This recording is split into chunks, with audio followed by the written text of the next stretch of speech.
आज निघालो होतो भक्तिशक्ती संगमासाठी पुण्याला. तर रामकृष्ण हरी मित्रांनो, मी ओंकार माने, तुमचं स्वागत आहे आजच्या व्हिडिओमध्ये. सुनील आणि शंभू आला होता. मग तिथून आम्ही गेलो तिघजण मठामध्ये श्री लक्ष्मणदास महाराजांच्या दर्शनासाठी. महाराजांचं दर्शन केलं. महाराजांचं दर्शन करून आज वारीला सुरुवात करणार होतो. मग सकाळी लवकर निघालो होतो, 9 वाजले हालायला आम्हाला, आणि गाडीवर निघालो आणि गाडी 150च्या स्पीडनं गाडी होती. मग पोचलो जेजुरीमध्ये. जेजुरीमध्ये गेल्यावर जरा भुका लागल्या होत्या, त्यामुळे जेजुरीमध्ये नाश्त्याला थांबलो, नाश्ता केला, नंतर निघालो तिथून. आणि सुनीलनं गाडी घेतली होती आणि पुण्यात 11:30-12 वाजेपर्यंत पोहोचलो. पुण्यामध्ये लवकर पोहोचलो, पण पुण्यामधलं ट्रॅफिक लय, आणि त्यात आम्ही टेबल शीट जरा घाबरत घाबरत जायला लागत होतं. मग कसं तर ट्रॅफिक मधनं गाडी काढत काढत पोहोचलो श्री संत जंगली महाराज मठामध्ये. गेल्यानंतर दर्शन करून घेतलं महाराजांच्या समाधीचं, आणि जरा उशीर झालता आम्हाला, 2-2:30 वाजल्या होत्या.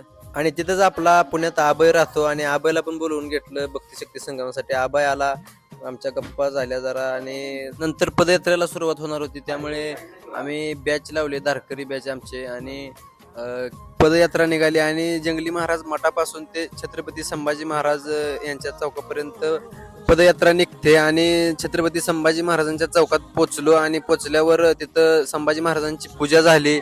पूजा करून नंतर तिथं प्रेरणा मंत्र, देह मंत्र, ध्वजपूजन झालं, आणि तिथून पदयात्रा निघाली जंगली महाराज मार्गावर. आणि तिथं श्री संत ज्ञानेश्वर महाराज, श्री संत तुकाराम महाराजांची पालखी येते, आणि तिथं आम्ही स्वागताला थांबतो. रस्त्यामध्ये ठिकठिकाणी रणमर्दानी खेळ झाला, आणि नंतर निघाली पदयात्रा पालखींच्या स्वागतासाठी. मग तिथून आम्ही आबाईच्या हॉस्टेलला गेलो. आबाई म्हणला चला नाश्ता करू. नग म्हणताना आबाईनं जरा आग्रह केला, त्यामुळे आम्ही 4 मिळून गेलो नाश्ता करण्यासाठी आबाईकडं.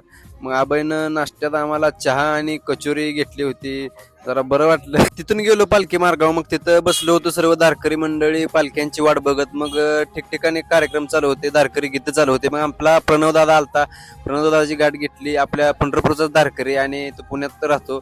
मग तो आलता, जरा बरं वाटलं, गप्पा गोष्टी झाल्या. आणि इथं सर्व धारकरी बंधूंच्या गाठी भेटी होतात, आमचे सर्व मित्रमंडळ, आणि शिवशंकर स्वामी यांची पण भेट झाली, आणि आपल्या पंढरपूर विभागाचे बापूसाहेब ते पण आले होते. नंतर गुरुजींचं दर्शन झालं, आणि मग तिथून आलो श्री संत तुकाराम महाराजांचा रथ, आणि तुकाराम महाराजांच्या रथाचं दर्शन घेतलं आम्ही लांबूनच. आणि गुरुजींना श्री संत तुकाराम महाराजांच्या रथाचे सारथ्य करण्याचा मान असतो. मग गुरुजी सारथ्य करतात.